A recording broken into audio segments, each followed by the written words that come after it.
Breaking news sa naging weigh-in ni na Unified Heavyweight Champion Alexander Usyk versus WBC Heavyweight Champion Tyson Fury. So tumimbang si Alexander Usyk ng 233.5 pounds. Samantalang si Tyson Fury naman ay tumimbang ng 262 pounds. So halos mas mabigat si Fury ng halos 29 pounds kay Usyk. So asahan na natin na gagamitin ni Fury ang kanyang laki at bigat para maging advantage kay Usyk. Tulad sa naging laban ni Tyson Fury kay Deontay Wilder. Niyakap ni Fury at dinaganan lang itong si Wilder. Hanggang sa nawalan na ng lakas itong si Wilder. Malamang sa malamang na ganun din ang gagawin ni Tyson Fury kay Alexander Usyk. Pero magkaiba naman ng estilo sina Usyk at Wilder.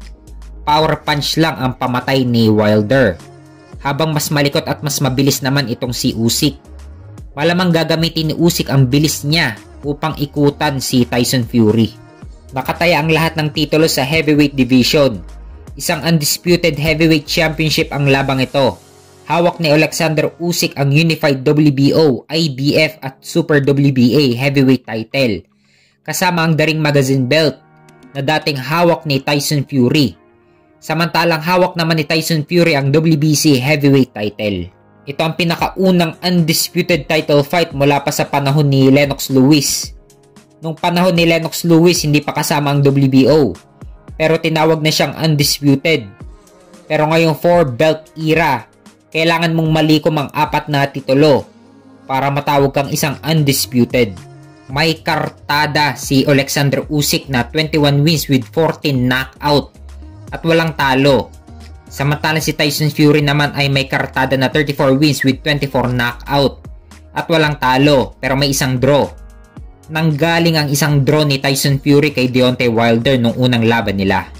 Kaya abangan natin mamaya ang laban ni na Unified Heavyweight Champion Alexander Usyk versus WBC Heavyweight Champion Tyson Fury sa Riyadh, Saudi Arabia.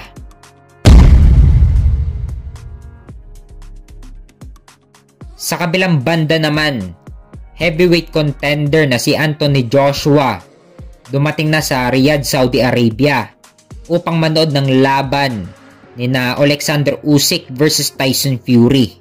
Asahan na natin na si Joshua ang next in line kung sino ang mananalo sa laban ng Usyk versus Fury. Number 1 si Anthony Joshua sa WBC at WBO.